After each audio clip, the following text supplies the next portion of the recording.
মেটে আর চর্বিটাকে ভালো করে কষিয়ে নিলাম। তারপরে সেদ্ধ করা আলু আর এঁচোড়টাকে দিয়ে দিলাম। এইভাবে রান্না করলে না দারুণ লাগে খেতে। মনেই হয় না এঁচোড় খাচ্ছি, মনে হয় যেন মটন রান্না করেছি। সেদ্ধ করে নিয়েছি তো তাই বেশিক্ষণ আর ফোটাবো না, কিছুক্ষণ ফুটিয়ে গরম মশলাটা দিয়ে দিলাম।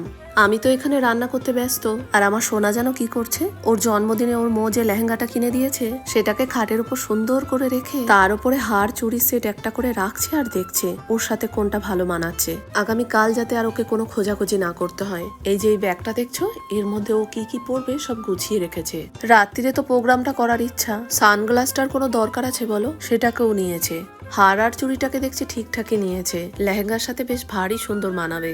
বাবা, মেয়ের আবার কাণ্ড দেখো, পার্স ব্যাগটাকেও বাদ দেয়নি। এই দেখো, একটা ময়েশ্চারাইজার, ওয়েট টিস্যু, লিপস্টিক আর একটা ক্লিপের বাস্কও ভরেছে ব্যাগের ভেতরে। দাঁড়াও দেখি আর ব্যাগের মধ্যে কিছু আছে নাকি। আর কিছু নেই জানো, যেমনটা ছিল সেইভাবেই একটু গুছিয়ে দিই। সন্ধে এখন 6টা, সোনাকে নিয়ে যাব একটু প্রভুর বাড়ি। বর্মশায়ের কাজ আছে, সেই জন্য ও বেরোবে, আমি আর সোনাই যাব। কিছুদিন আগেই গেছে মসমদিনী মায়ের কীর্তন, সেই দিনকে ঠিক এইরকমই একটা মালসা ভোগ এনেছিলাম। আজকে আবার বর্মশাই একটা মালসা ভোগ নিয়ে এসেছে। এটা আর জিজ্ঞাসা করা হয়নি কোন ঠাকুরের প্রসাদ। ফ্রেশ হয়ে আসুক, তারপর ভাবছি জিজ্ঞাসা করব। দাঁড়াও, আমার সোনাটাকে আগে খেতে দিয়ে নি। আমার না ভীষণ ভালো লাগে এরকম প্রসাদ খেতে, সেই জন্য আমি রাত্রিরে রান্না করেও ফ্রিজে রেখে দিয়েছি প্রসাদটা খাবো বলে। সবকিছুই অল্প অল্প দেওয়া হয়েছে। দাঁড়াও, এবার একটু পায়েসটা দিয়ে নিই, তারপর সোনাকে দিয়ে আসবো।